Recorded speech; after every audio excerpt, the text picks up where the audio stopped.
Bonjour, mon invité est Marjorie Paillon, journaliste, spécialiste de la vie politique américaine et bien sûr on va parler de l'élection présidentielle qui a lieu dans maintenant moins de 2 semaines. Bonjour Marjorie. Bonjour Pascal. On a l'impression que jamais un duel n'a été aussi serré et là je ne vois pas des gens qui fassent des pronostics. On a l'impression que tous les gens que je connais me disent on ne sait pas trop et on le saura au dernier moment. Et encore on ne sait même pas quand est-ce qu'on le saura. J'ai envie de te dire, ils ont raison. D'abord parce que celui ou celle qui te dit aujourd'hui qu'il a déjà le détail sur ce qui va se passer le 5 novembre, de grandes raisons et de grandes chances surtout de se tromper. Et puis surtout parce que tu le disais, c'est un des scrutins nationaux, donc en termes d'élections présidentielles américaines, les plus serrés depuis des décennies. On sait que ça va se jouer à des dizaines de milliers d'électeurs dans certains cantons de ces fameux États pivots, les swing states. Ils sont au nombre de 7 cette année, côté Rust Belt et côté Sun Belt. Mais c'est surtout que l'enseignement de 2020, de l'élection qui opposait Joe Biden à Donald Trump, que Joe Biden a gagné évidemment avec 306 grands électeurs contre 232 pour Donald Trump, que Donald Trump n'a jamais reconnu comme une victoire de Joe Biden et surtout pas comme une défaite pour lui. Fort de cet enseignement-là, on sait déjà qu'il y aura une véritable bataille de chiffres. On va aller au recompte près. Il y a déjà des batailles qui ont commencé à s'enclencher dans la plupart des États qui, encore une fois, vont vraiment nous donner lieu à des recomptages dans les moindres détails. Il y a déjà des bataillons de lawyers et d'avocats qui sont en train de se positionner pour chaque campagne. Et puis, ce qui est compliqué, c'est aussi de se dire qu'on est sur un scrutin où je ne serai peut-être pas en capacité, moi, le 6 novembre au matin, heure française, de donner le nom du ou de la 47e président des États-Unis, mais où il y aura encore une fois cette bataille des heures, cette bataille des jours, cette bataille des nuits. En 2020, pour te donner un ordre d'exemple ou une référence, je suis arrivée moi à l'antenne des télévisions pour lesquelles je travaillais le mardi à 22 heures heure française pour commencer à faire les pré-shows de soirée électorale. J'en suis sortie le samedi, même le dimanche suivant à 3 heures du matin. D'accord, non-stop. Ouais. Exactement, puisqu'on a pu annoncer le nom de Joe Biden comme 46e président des États-Unis seulement le samedi à 16 heures heure française. Donc on s'apprête en gros à être dans le même cas de figure. Après, encore une fois, comme je t'ai dit en démarrant cette discussion, que ceux ou celles qui te disent qu'ils savent ce qui va se passer le 5 novembre ont de grandes chances de se tromper. Peut-être que moi-même je me trompe et qu'il y aura un landslide, c'est-à-dire vraiment une victoire Une victoire éclatante d'un totale. Ouais. camp ou d'un autre, ce qui en l'occurrence serait encore plus simple pour éviter une contestation du vote si on avait un nombre de grands électeurs suffisamment important, suffisamment impressionnant pour ne pas semer le doute dans l'autre camp. Parce que la grande crainte, c'est bien sûr en cas de victoire par une petite marge de Kamala Harris, Donald Trump n'accepte pas la défaite, il l'a déjà pas accepté en 2020, et là, vu ses soucis judiciaires, il a encore plus intérêt à ne pas accepter une éventuelle défaite. Oui, tu as tout dit dans la relance en l'occurrence, puisque je rappelle que 30% des Américains, ça c'est un sondage qui a été fait l'année dernière à l'occasion du triste anniversaire de l'invasion du Congrès le 6 janvier, 30% des Américains et des Américaines aujourd'hui ne croient toujours pas que l'élection de 2020 a été soit gagnée par Joe Biden, soit croient tout simplement qu'elle a été volée à Donald Trump. Évidemment, et au camp Make America Great Again, ces républicains MAGA qui ont fait une véritable OPA sur l'ensemble du parti Mais ils républicain. sont encore plus importants aujourd'hui, comme tu viens de le dire. Le parti républicain n'est plus le parti républicain qu'on a connu très longtemps, c'est devenu un parti MAGA. C'est devenu un parti MAGA, c'est la marque de fabrique de Donald Trump, si j'ose dire. Quelque part, tu te souviens de l'élection de 2008, dans laquelle on avait vu l'émergence d'une autre partie du Parti républicain qui s'appelait le Tea Party à l'époque. Ouais. C'était dans l'élection qui opposait John McCain et Sarah Palin en tant que vice-présidente et membre autoproclamé du Tea Party à Barack Obama et à Joe Biden déjà à l'époque en l'occurrence. Le Tea Party aujourd'hui, ça ressemble à des enfants de cœur comparé à MAGA. Parce que c'est une idéologie qui non seulement a su s'installer dans la tête des républicains et des républicaines, mais surtout capitaliser finalement sur une colère, sur un sentiment d'impuissance en vote effectif.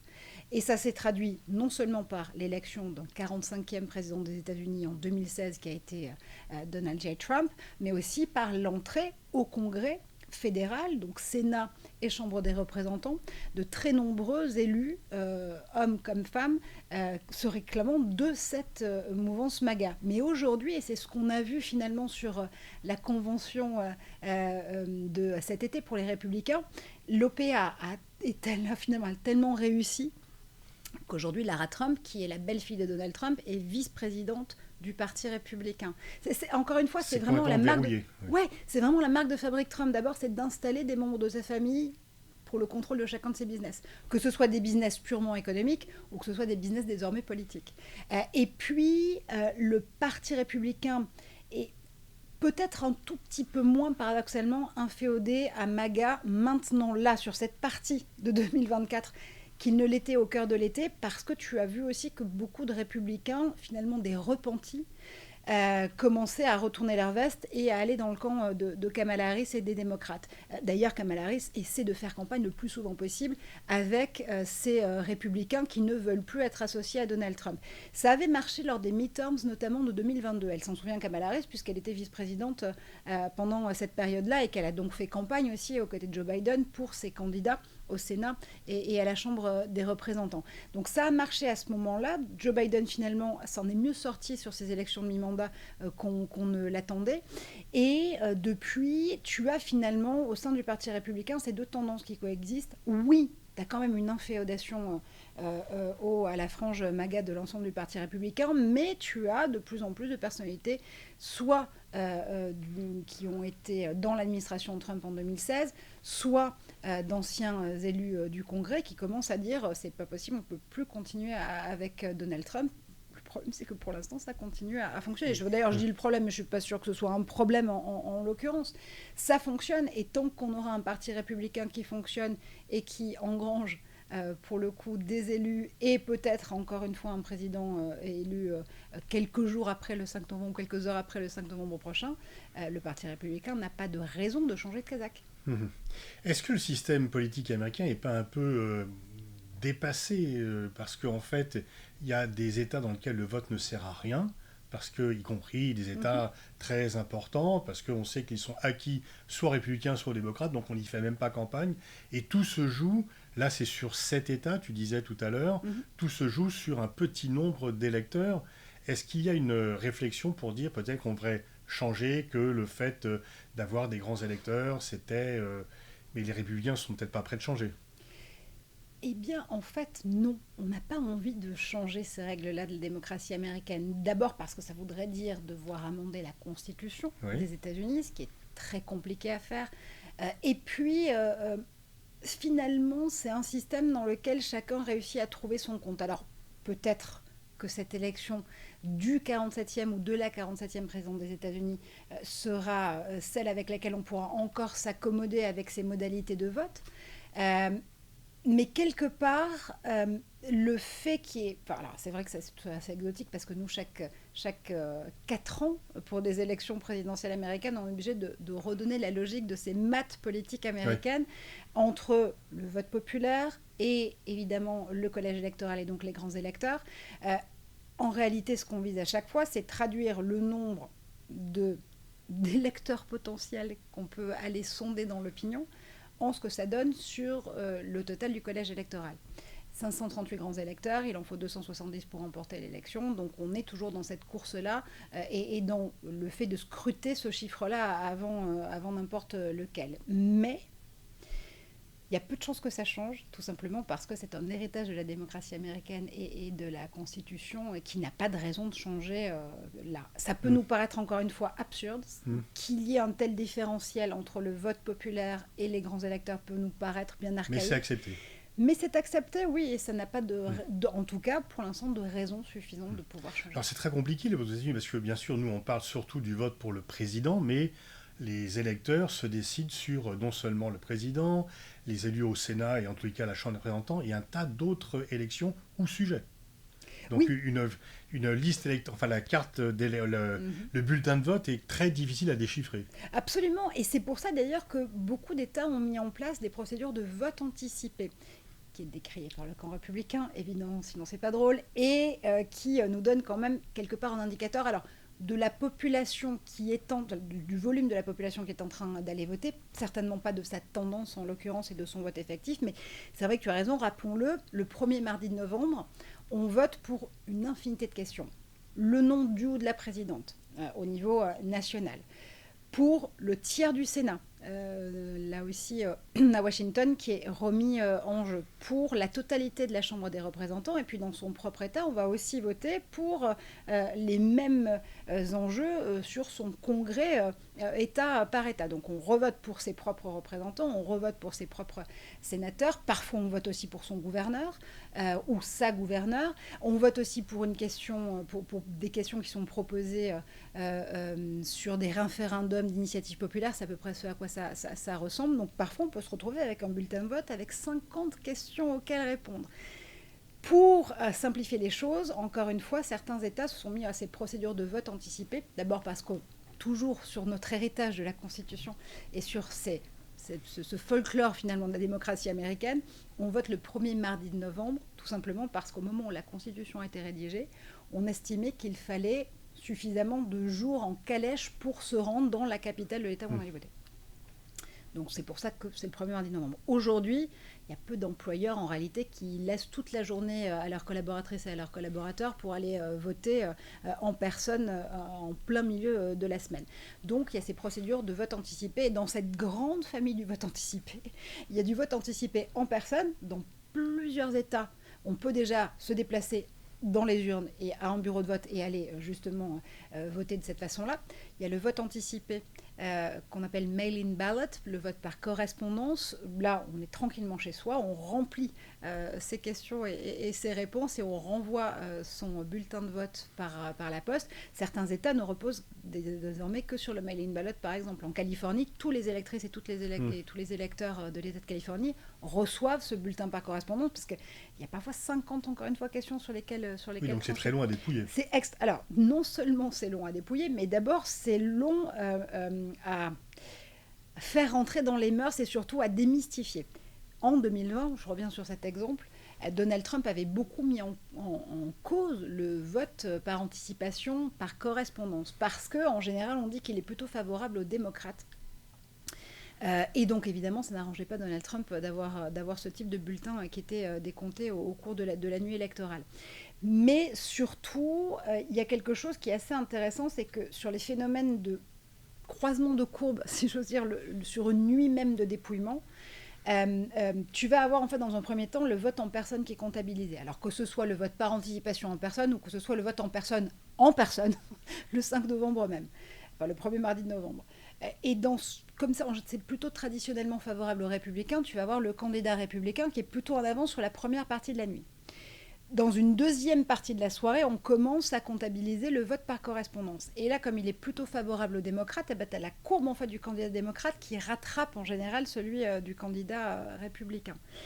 Et c'est là où du coup toutes les rumeurs vont bon train pour dire qu'il y a eu fraude, pour dire que les dépouillements ont été mal faits, pour pouvoir envoyer des recours. Et c'est littéralement ce à quoi on s'attend au cours de cette élection de 2024. On pourrait craindre des violences dans la contestation du vote ? Alors, aujourd'hui, il y a plusieurs hypothèses qui sont émises. Encore une fois, je rappelle ce chiffre, 30% des Américains pensent toujours que l'élection de 2020 a été volée. Donald Trump et ses alliés aujourd'hui, notamment son candidat à la vice-présidence, J.D. Vance, refusent interview après interview de répondre à cette question. L'élection de 2020 a-t-elle été volée ou pas ? Joe Biden a-t-il bien gagné l'élection de 2020 ?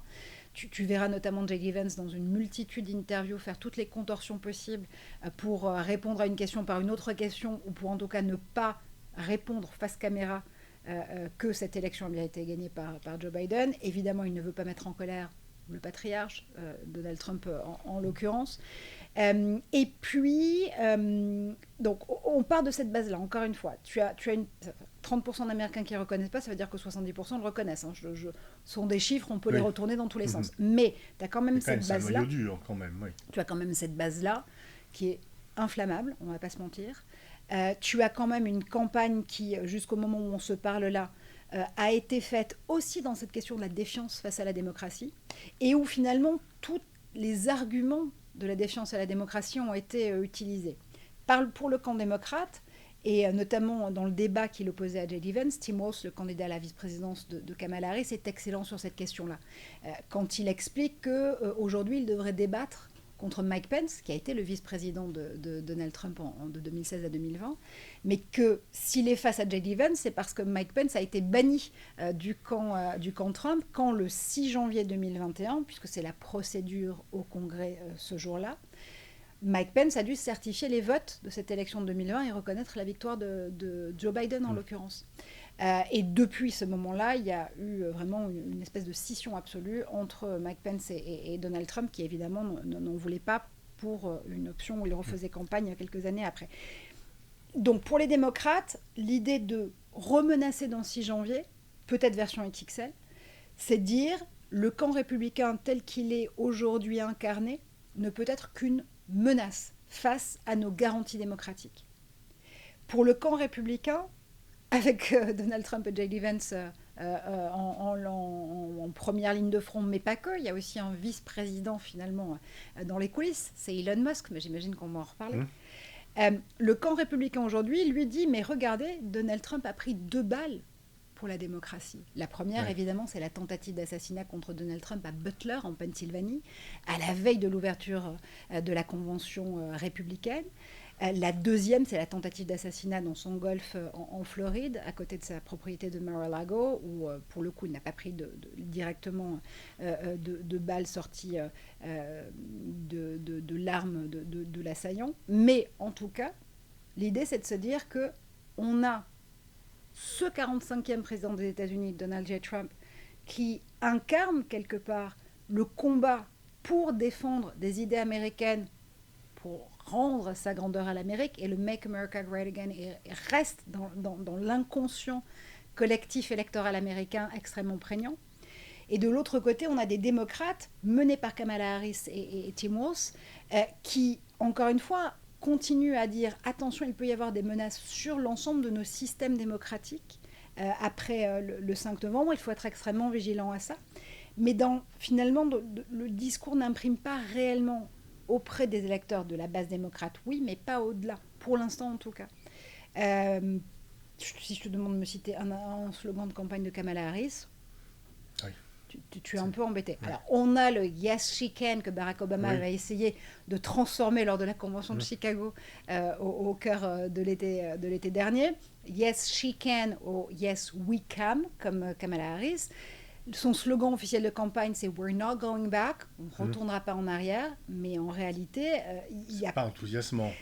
Alors, ça l'a été. Le plus compliqué à accepter, c'est que ça l'a été au moment où, au milieu au cœur du mois de juillet. Le soulagement de voir Biden se retirer. Absolument. Tu as, et réellement, j'ai pu le mesurer, j'étais aux États-Unis quelques jours à ce moment-là, tu as vraiment ce moment d'enthousiasme qui revient. Ou en tout cas, on se dit dans le camp démocrate, il y a peut-être une chance. Finalement, ça peut se retourner en notre faveur et surtout, ça peut faire effet boule de neige. La dynamique s'inverse, c'est vrai, les courbes se croisent, tu le vois d'ailleurs dans les sondages à ce moment-là. Biden était en retrait par rapport à Donald Trump. Il y a, ça y est, la courbe démocrate qui revient dans le jeu avec la candidature de Kamala Harris, qui revient encore plus au moment où elle choisit Tim Walz comme colistier, qui évidemment fonctionne très bien au moment de la convention démocrate de Chicago. Et puis là, ça se tasse. Depuis le début du mois de septembre, on est vraiment dans un moment où on est au coude à coude. Ou que ce soit au niveau national ou dans ces fameux 7 États pivots qu'on scrute comme le lait sur le feu, on est au coude à coude. On est constamment dans cette fameuse marge d'erreur. À 3 points, à 2 points, à 1 point. Et là, au moment où on enregistre ensemble, dans la plupart de ces états pivots, on est à touche-touche.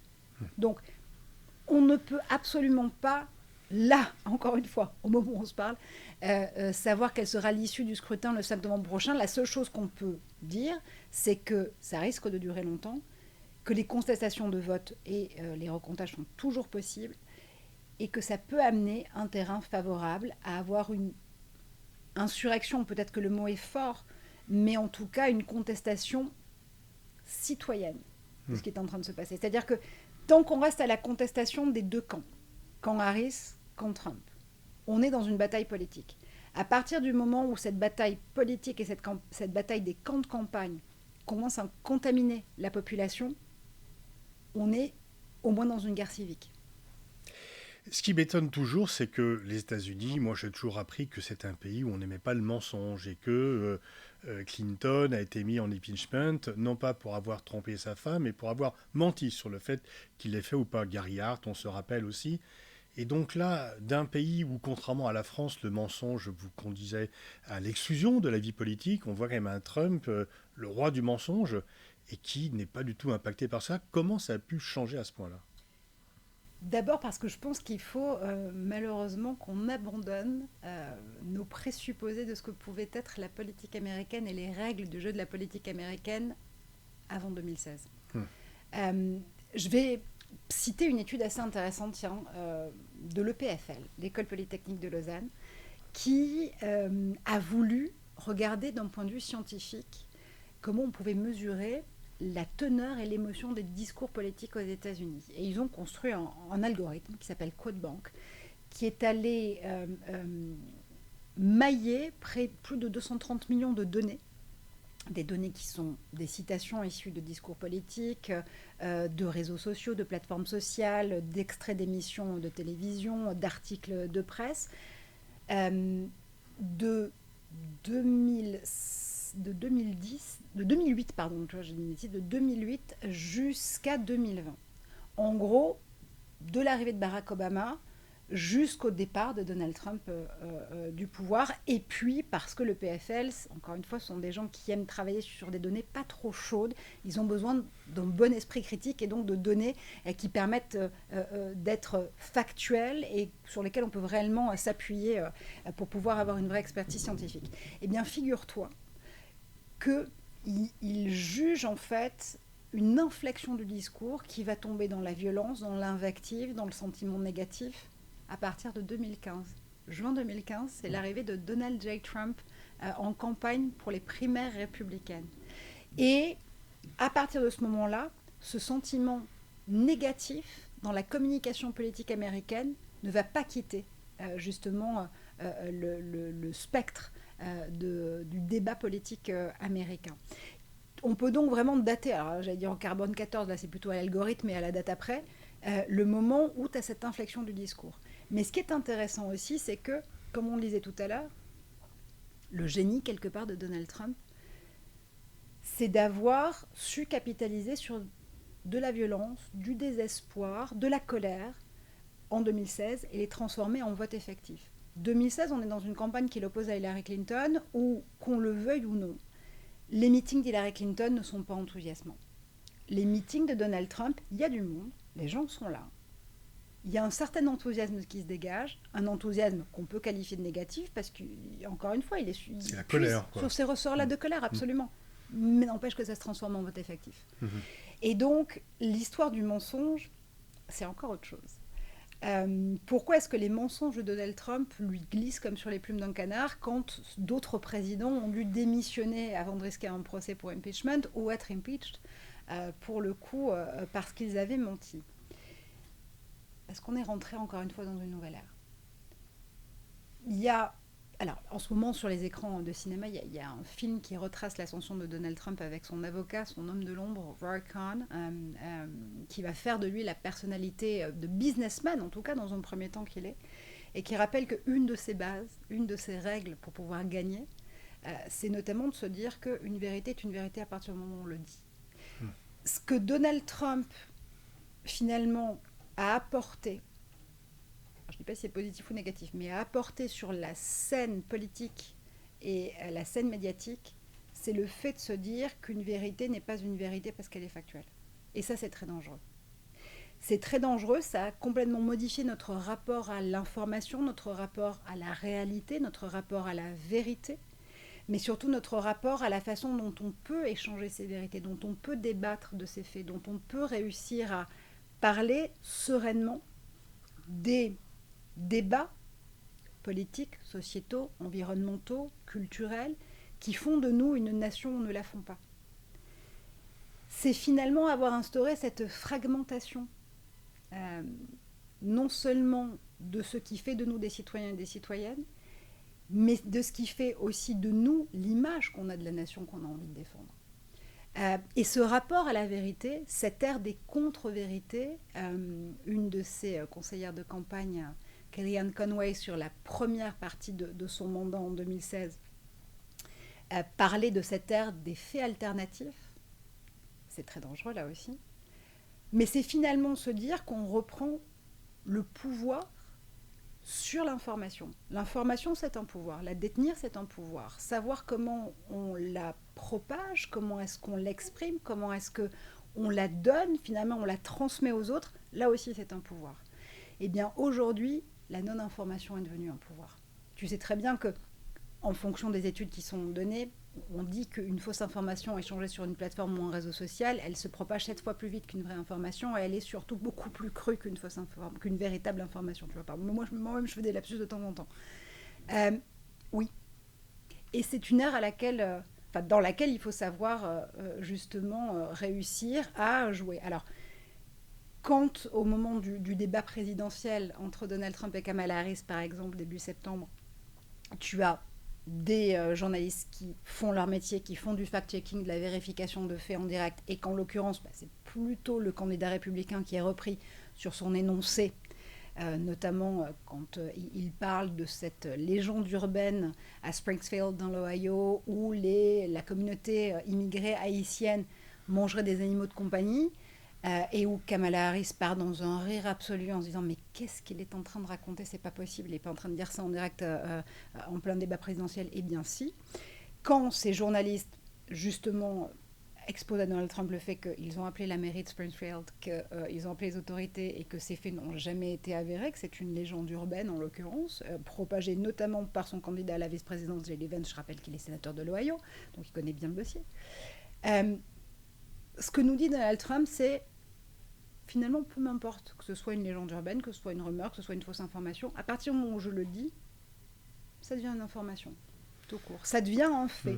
Et qu'on me rétorque que ce fait n'est pas vrai ou qu'on abonde dans mon sens, finalement, l'essentiel, c'est que j'ai été entendu.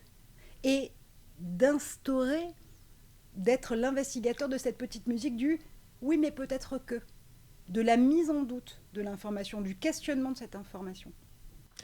Très, très préoccupant. Merci Marjorie pour ces explications très lumineuses et à très vite. Merci.